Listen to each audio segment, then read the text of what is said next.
La salle des ventes retint son souffle, prise d'une tension palpable.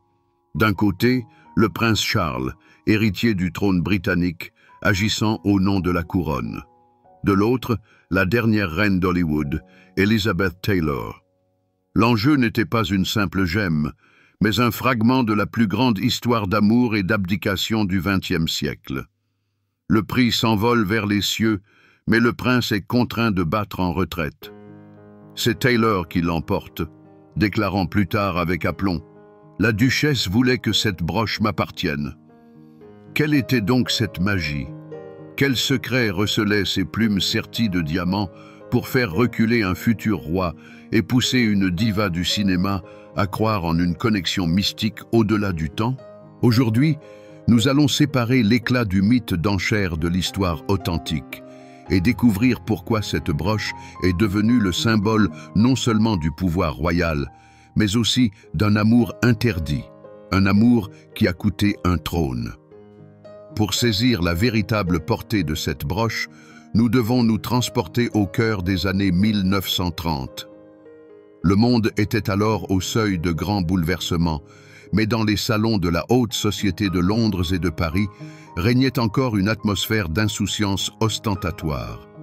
C'était l'ère de l'art déco, un style aux lignes pures, à la géométrie audacieuse et au luxe éblouissant. La mode ne réclamait plus les arabesques sentimentales du passé, mais une beauté nette, presque architecturale. C'est précisément dans cet univers, tiraillé entre les vieilles traditions et un modernisme nouveau et audacieux, que se déroula l'histoire d'un amour capable de faire vaciller un empire. Le personnage central de cette épopée était Édouard, prince de Galles. Pas seulement l'héritier du trône, mais une icône de style, l'idole de sa génération. Il méprisait le protocole suffocant de la cour et cherchait la liberté en tout, dans ses vêtements, ses passions et bien sûr, dans l'amour. Son cœur était épris d'une femme que l'aristocratie britannique ne pouvait et ne voulait pas accepter. L'américaine Wallis Simpson, 2 fois divorcée. Leur romance n'était pas qu'un simple scandale, c'était un défi direct aux traditions séculaires et chacun de leurs faits et gestes était scruté à la loupe. Dans cette atmosphère de confrontation larvée et de passion dévorante, le prince Édouard décida d'offrir un cadeau à Wallis. Mais ce ne pouvait être un simple objet de beauté parmi d'autres. Il lui fallait bien plus, un symbole qui, sans un mot, témoignerait de son statut dans sa vie. Un ornement qui la lierait non seulement à lui en tant qu'homme, mais aussi à lui en tant que prince de Galles, futur roi. Le dessein était à la fois intime et audacieusement public, lui offrir son propre emblème héraldique. Pour concrétiser une idée aussi délicate et significative, le choix se porta sur une maison dont le nom était synonyme d'élégance royale. Cartier.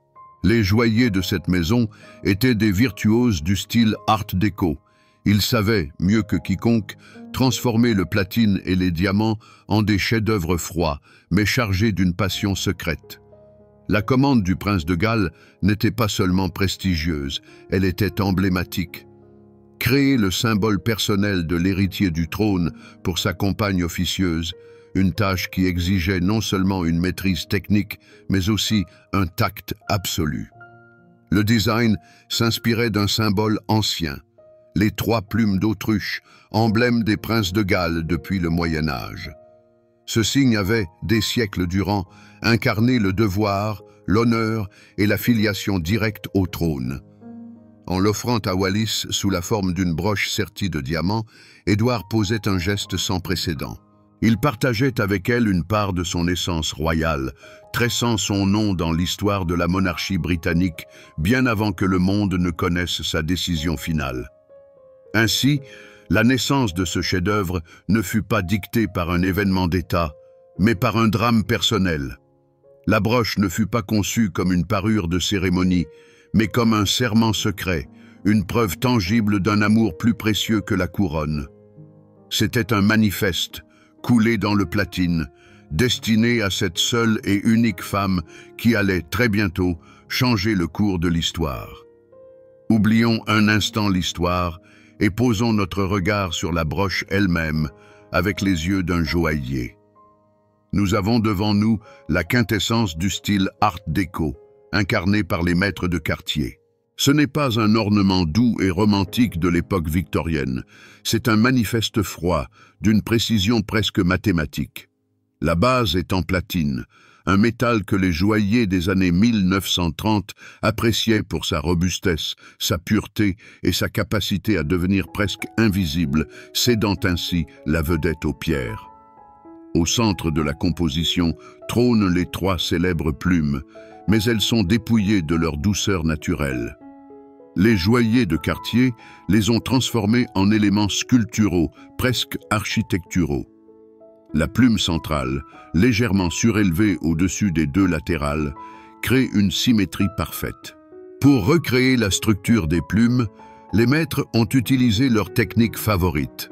Les ampes sont pavées de diamants taille baguette, parfaitement ajustés les uns aux autres, formant une ligne de lumière continue et glaciale. De ces lignes, telles les barbules d'une plume véritable, s'étendent des éclats de diamants ronds, sertis en pavés, où des centaines de minuscules pierres créent un tissu scintillant uniforme. La composition est couronnée et soutenue par une miniature de la couronne du prince de Galles. Ici, les joailliers se sont permis de placer des pierres plus importantes, qui servent de point d'ancrage sémantique et visuel à l'ensemble de l'œuvre. C'est précisément ce détail qui transforme le délicat motif des plumes en un symbole incontestable de pouvoir royal. Chaque élément de la couronne, des croix aux fleurs de lys héraldiques, est exécuté avec une précision microscopique, attestant de la très haute qualité du travail. Mais le principal secret de la broche réside dans son symbolisme caché. Sous la couronne, une banderole de platine se déploie. Sur l'emblème original, elle porte la devise des princes de Galles, Ich diene, qui signifie en allemand « je sers ». Dans cette incarnation joaillière, les mots sont absents, mais la banderole elle-même est une allusion directe. Et c'est là que naît une dualité étonnante.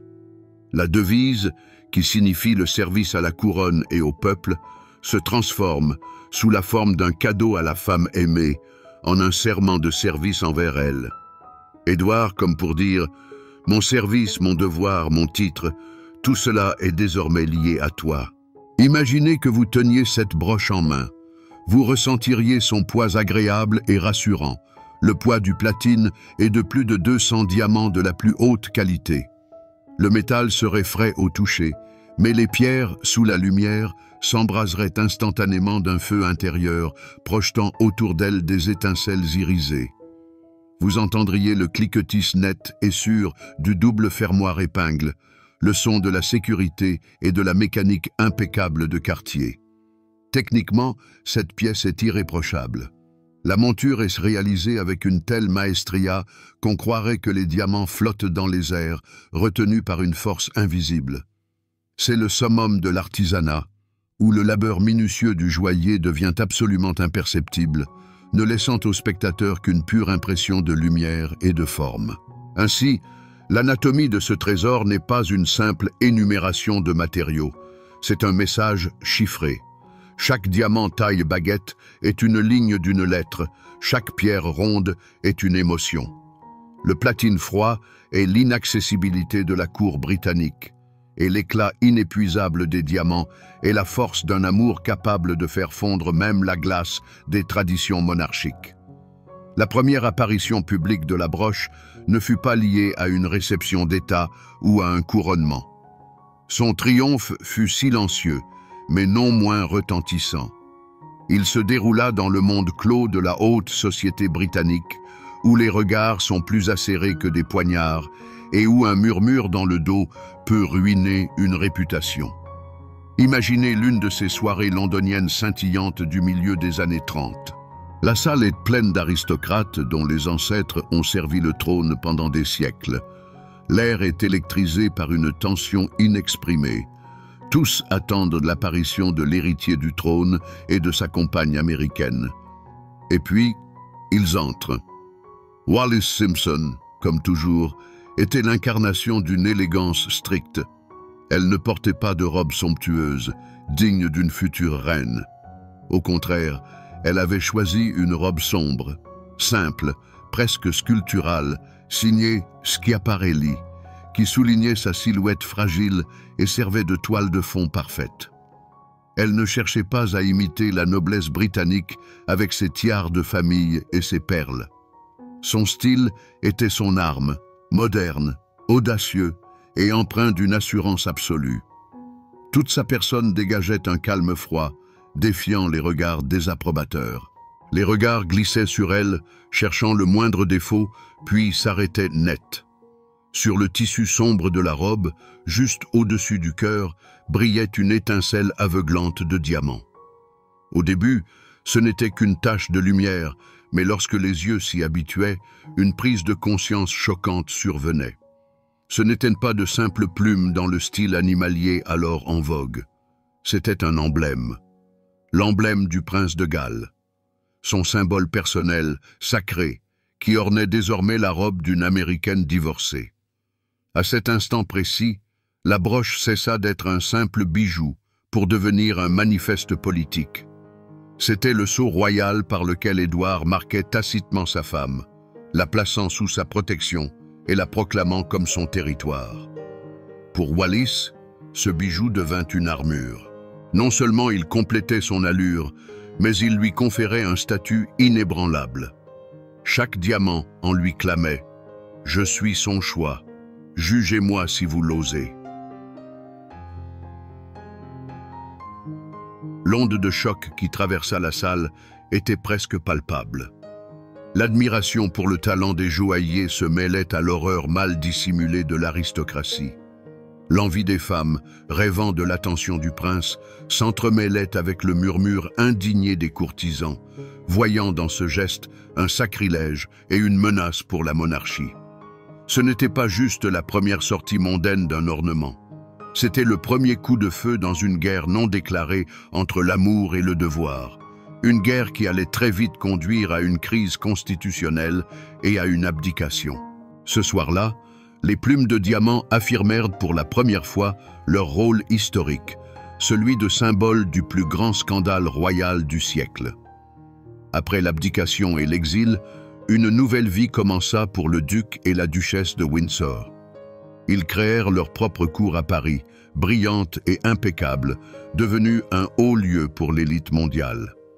Dans ce monde où chaque apparition publique était un spectacle et chaque tenue une déclaration, les bijoux de Wallis Simpson devinrent son principal langage.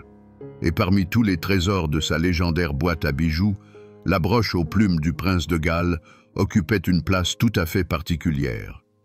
Désormais qu'Édouard avait définitivement perdu ce titre, l'ornement, de symbole d'un futur, s'était transformé en un précieux fragment du passé. Ce fut l'âge d'or de la broche. La duchesse, dotée d'un goût impeccable, presque ascétique, savait comment porter un bijou aussi emblématique. Elle ne surchargeait jamais sa tenue. Le plus souvent, les plumes apparaissaient sur le revers d'une veste stricte de Chanel ou sur le tissu lisse d'une simple robe noire de Givenchy.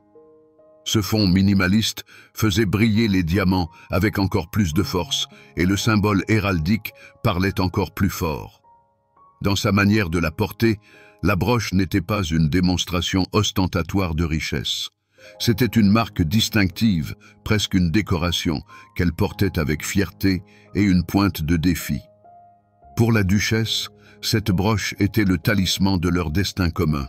Elle était la preuve tangible de l'incroyable sacrifice que l'homme né pour être roi avait fait pour elle.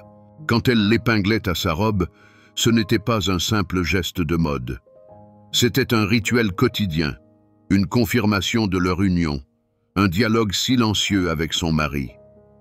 Pour lui, voyant sur la femme aimée le symbole de son destin perdu, c'était un rappel doux amer. Il regrettait son passé, s'entourant d'objets de cette vie-là, mais cette broche, étincelante sur Wallis, était le seul symbole qui ne lui causait aucun regret, mais confirmait seulement la justesse de son choix. Imaginez un dîner dans leur célèbre demeure parisienne, en lisière du bois de Boulogne. Parmi les invités, des aristocrates, des artistes, des milliardaires. La duchesse, parfaite hôtesse, se déplace dans la pièce et la lumière des lustres en cristal se reflète dans les facettes des plumes de diamant. Le bijou attire les regards, mais personne n'ose en parler directement. Tous en comprennent le sens. C'est un reproche muet à la cour britannique, qui ne lui a jamais octroyé le titre d'Altesse royale. C'est une déclaration de leur indépendance et de l'indissolubilité de leur union. La broche devint une part inaliénable de l'image publique de Wallis Simpson, sa carte de visite. Les photographies de ces années-là la montrent portant ce bijou aux courses d'Ascot, lors de bals de bienfaisance et en vacances à Biarritz. Si ses autres célèbres parures, comme la panthère de Cartier, témoignaient de son amour pour la mode et le luxe, les plumes du prince de Galles racontaient son histoire. Bien plus qu'un simple bijou qu'elle arborait, c'était un ornement qui racontait son être même, son passé, son présent et sa place singulière dans l'histoire. Entre les mains de cette icône du style, la broche connut son existence la plus éclatante et la plus pleine de sens, devenant à jamais le symbole d'un amour plus fort que le pouvoir et d'une femme pour laquelle l'histoire de la monarchie britannique fut réécrite. Derrière la façade éblouissante d'une grande histoire d'amour et d'un style irréprochable se dissimulaient des ombres, rarement évoquées lors des ventes aux enchères. La broche aux plumes du prince de Galles ne fut pas seulement le témoin d'une passion ardente, mais aussi la participante silencieuse des épisodes les plus controversés de la vie des Windsor. Son éclat glacial n'illumina pas uniquement les salles de bal, mais aussi les sombres couloirs des intrigues politiques du XXe siècle. Le chapitre le plus troublant de l'histoire de la broche est indissociable des sympathies du duc et de la duchesse envers le régime nazi. Leur visite tristement célèbre en Allemagne, en 1937, où ils rencontrèrent Hitler, jeta une ombre épaisse sur leur réputation. Imaginez ce dissonance perturbante. Le symbole de l'héritier du trône britannique, l'emblème du service à la couronne, scintillant sur la robe de la duchesse en compagnie de ceux qui projetaient de mettre à genoux cet empire même. Dans ce contexte, la devise héraldique ichdienne, « Je sers », acquérait une sinistre ambiguïté. Ces scandales politiques engendrèrent également des murmures financiers. Une vie de luxe en exil, un flux incessant de commandes auprès des plus grands joailliers de Paris, tout cela exigeait des moyens colossaux. Bien que la broche elle-même fût un cadeau offert avant l'abdication, l'ensemble de la collection de Wallis Simpson soulevait des questions quant à l'origine de leur fortune. Ces rumeurs, même si elles n'étaient pas étayées par des preuves directes de malversation financière, créaient autour de leur trésor, y compris cette broche, une aura de non-dit et de mystère. À une autre époque déjà, une nouvelle légende naquit, cette fois non pas scandaleuse, mais presque mystique. Il s'agit de la célèbre déclaration d'Elizabeth Taylor après l'acquisition de la broche. La duchesse voulait que ce soit moi qui l'ai. Ce fut une histoire magnifique et percutante qui ajouta encore au dramatisme du lot mis en vente. Il est cependant crucial de comprendre qu'il n'existe ni lettres, ni journaux intimes, ni témoignages confirmant que Wallis Simpson ait jamais légué ou promis la broche à l'actrice.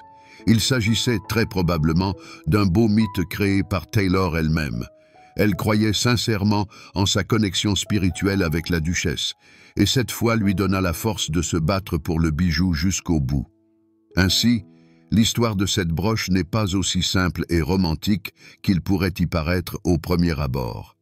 Elle porte l'empreinte non seulement d'un grand amour, mais aussi de compromis politiques, d'ostracisme social et de mythologie personnelle. Ces ombres et ces murmures n'enlèvent rien à sa beauté. Au contraire, il la transforme d'un simple ornement en un artefact historique complexe et à multiples facettes, dont chaque diamant recèle son propre secret, parfois incommode. Les dernières années de la duchesse de Windsor se déroulèrent dans le silence et la solitude.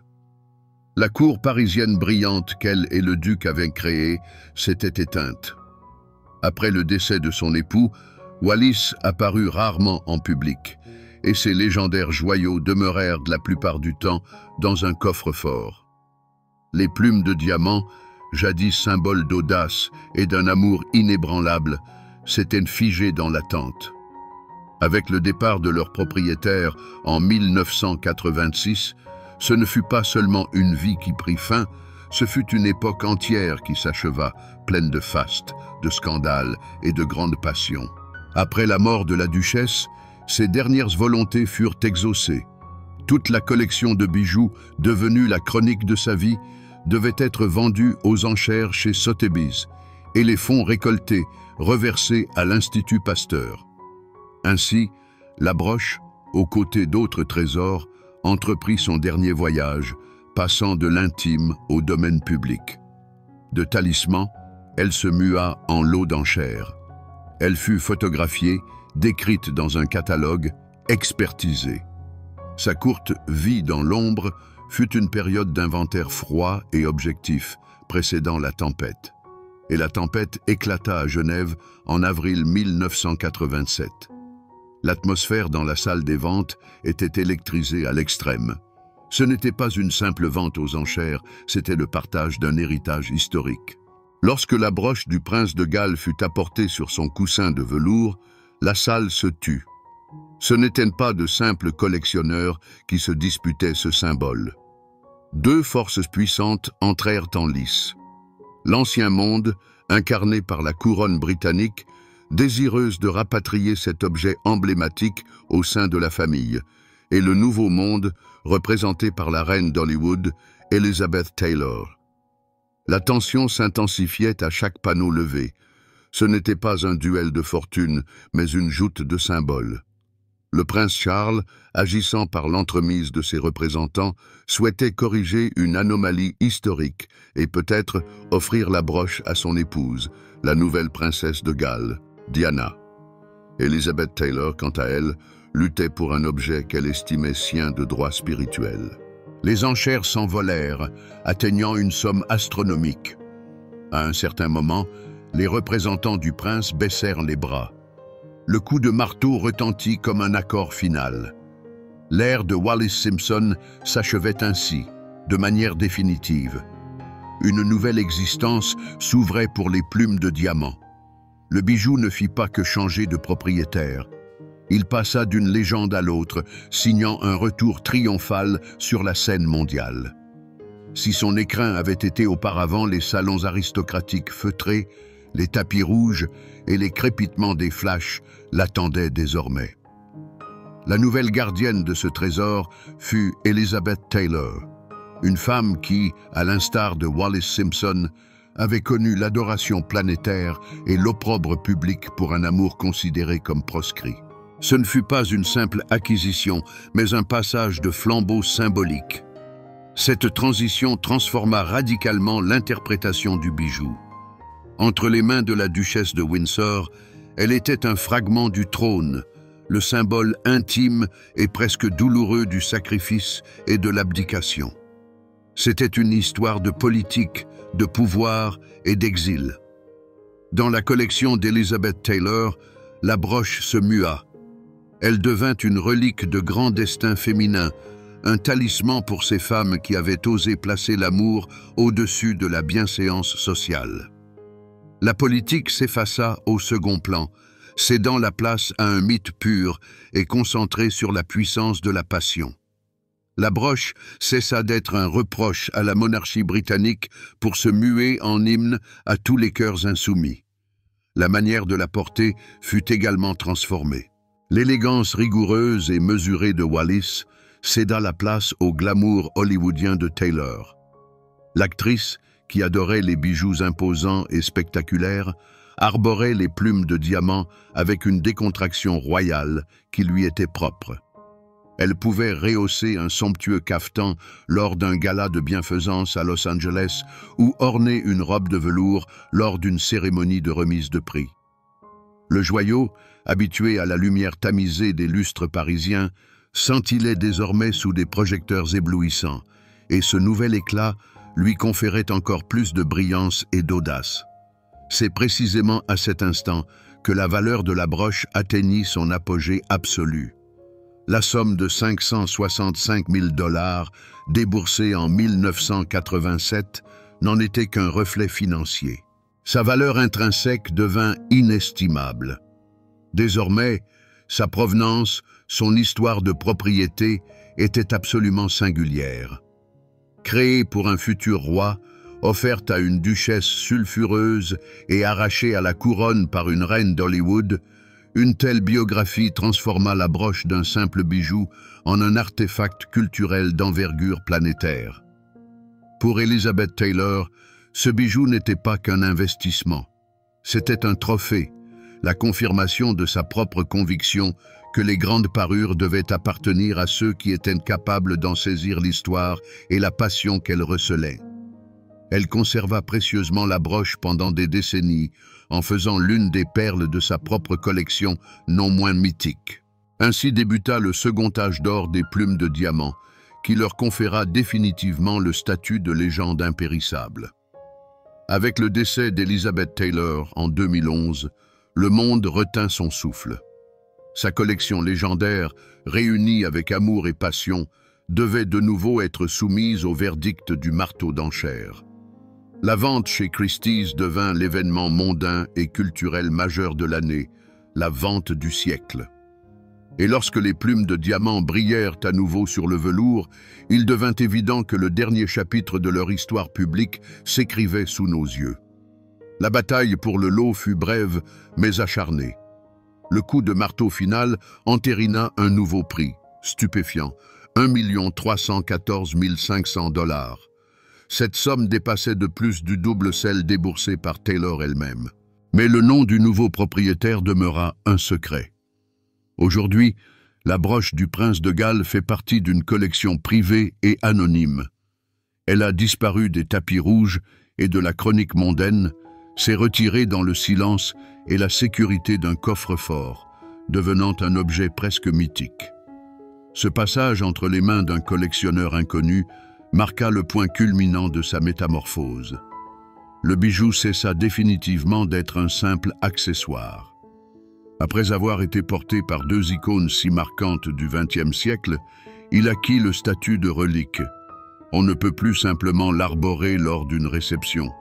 Le porter, c'est endosser le poids entier de son histoire, de l'abdication d'un roi aux drames hollywoodiens. C'est désormais un artefact historique, dont la vocation première est d'être conservé pour l'éternité. Qu'est-ce donc qui constitue sa valeur actuelle? Sans aucun doute, ce sont ses diamants impeccables et son platine, l'œuvre virtuose de la maison Cartier. Mais leur valeur matérielle ne représente qu'une infime partie du montant final. Le prix véritable de la broche réside dans sa provenance. C'est l'histoire d'amour d'Édouard et Wallis, tissée dans chaque facette. C'est la ferveur de la bataille aux enchères entre le prince Charles et Elizabeth Taylor. C'est l'éclat de deux femmes légendaires qui se la sont appropriées. Chaque dollar de son prix est le tribut à payer pour le droit de posséder non pas de simples diamants, mais un fragment tangible d'une grande histoire. Ainsi, nous revenons à la question posée dès l'introduction. Où résidait donc la magie de ces plumes de diamant? Quel mystère poussa le futur roi à se retirer et la diva du cinéma à croire en sa victoire prédestinée? La réponse est à la fois simple et complexe. La magie ne résidait pas dans les pierres, mais dans l'histoire qu'elles avaient absorbée. Pour le prince Charles, c'était l'opportunité de réintégrer au sein de la famille un symbole souillé par l'abdication, mais qui demeurait néanmoins une part de l'héritage royal. Pour Elizabeth Taylor, ce ne fut pas un achat, mais un acte de parenté spirituelle, l'acquisition d'une relique d'une femme dont elle saisissait le destin comme personne d'autre. Cette broche est la preuve éclatante que les grands bijoux sont de véritables miroirs. Entre les mains de Wallis Simpson, il reflétait la fierté glaciale et la douce amertume du sacrifice consenti pour elle. Sur la robe d'Elizabeth Taylor, il scintillait comme un trophée, tel un symbole de la victoire de la passion sur les conventions. Le bijou ne changeait pas, mais les êtres changeaient, et lui, tel un résonateur sensible, captait et amplifiait leurs émotions, leurs drames et leurs triomphes. Et c'est là que réside la conclusion essentielle de notre récit. La broche du prince de Galles n'est pas qu'une simple combinaison de platine et de diamants. C'est l'incarnation physique des passions humaines coulées dans le métal. En elle est figé l'amour dévorant d'un roi prêt à tout abandonner. En elle se trouve la froide détermination d'une femme ayant défié un empire. En elle résident la ferveur et la fierté des collectionneurs luttant pour le droit de posséder non pas un objet, mais une légende. Le parcours de ce bijou est une odyssée, d'un cadeau intime à un manifeste public, d'un talisman personnel à un artefact de renommée mondiale. Il a survécu à ses créateurs et à ses propriétaires, et à chaque nouvelle étape de son existence, il n'a fait que prendre de la valeur et de l'importance, s'enrichissant de strates toujours plus denses de mythes et de significations. Aujourd'hui, les plumes de diamants sont dérobées à nos regards, enfouies dans une collection privée, et il est possible que nous ne les apercevions plus jamais en public. Mais cela n'a plus aucune importance. Leur éclat est si vif qu'aucun coffre-fort ne saurait l'occulter. Elles continuent de vivre à travers les vieilles photographies, les catalogues d'enchères et, plus important encore, dans notre imagination. Car les véritables chefs-d'œuvre, en définitive, cessent d'appartenir à une seule personne. Ils deviennent le patrimoine de l'histoire. Et tant que nous nous souviendrons des grands amours, des grands sacrifices et des grandes femmes, cette broche brillera éternellement, nous rappelant que les trésors les plus durables ne sont pas ceux que l'on peut cacher, mais ceux qui demeurent gravés à jamais dans la mémoire.